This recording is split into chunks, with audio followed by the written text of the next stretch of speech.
আসসালামু আলাইকুম সবাইকে স্বাগত জানাচ্ছি আমার নতুন একটা ইন্টারেস্টিং ভিডিওতে। এটা আহামরি কোনো ব্লগ না বা কিছু না, এটা জাস্ট একটা ইন্টারেস্টিং ফ্যাক্ট তুরস্কের ব্যাপারে আমি চাচ্ছিলাম আপনাদের সাথে শেয়ার করার। যেটা মজার ব্যাপার হলো, আমাকে এক দুই দিন ধরে আমার বন্ধু বান্ধব, আমার জুনিয়র সিনিয়র সবাই আমাকে একটাই কোশ্চেন করতেছিল যে তোমাদের এখানে চাঁদ দেখা গেছে কিনা, চাঁদ রাত কবে। তো আমি, এটাই একটা মজার ইন্টারেস্টিং ব্যাপার যে আমি এখানে কোনো চাঁদ দেখার সিস্টেমই নাই। তুরস্কে আর ইউরোপের কিছু কান্ট্রিতে অ্যাস্ট্রোনমিক্যাল ক্যালকুলেশন হিসেবে আপনার ঈদের ডেট এগুলা ফিক্সড করা হয়।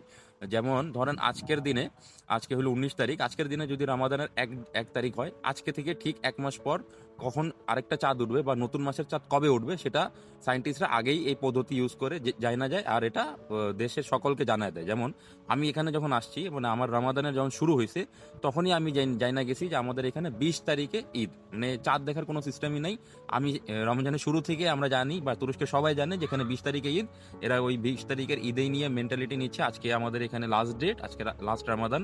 আমি এখন বাইরে বসে আছি, ভাবলাম আপনাদের সাথে জিনিসটা একটা ইন্টারেস্টিং ফ্যাক্ট শেয়ার করি, কারণ আমিও প্রথমবার এখানে এটা এক্সপিরিয়েন্স করতেছি।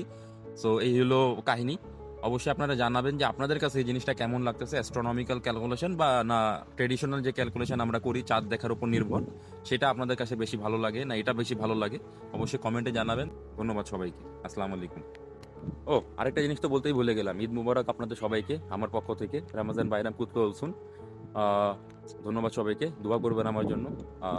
আসসালামু আলাইকুম।